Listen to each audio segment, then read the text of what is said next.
Okay, so I've set up two beams here. Basically they need power, which is 12 volts on each of them, and you can see the green lights on, and because they're so close together, if I power the one off, you'll see that it will automatically set the alarm on the wrong one when I power it off. You set off the slave one, this one over here. So if I turn this one off, you'll see that this one starts setting its alarm because the other one's missing. But the way I can demonstrate it working is if I just put my hand over this one, you'll see it'll come on. Now what I've done is I've connected the output, the normally open contacts, through to a SONOFF mini on a switch, and this one is connected, the SONOFF mini connects to 220 volts directly.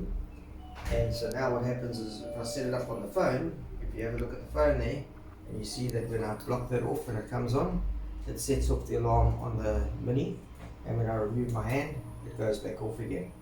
Now depending on your settings on SONOFF itself, you can set it that it works on a trigger, so the alarm will stay on until you reset it and turn it back off.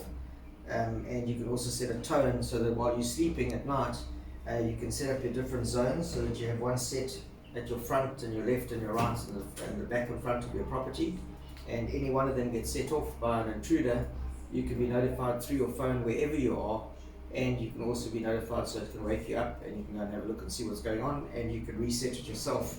Once the intruder's disappeared, you can go and go back here and just turn it back off again manually, like that. But at the moment I've got it that it links.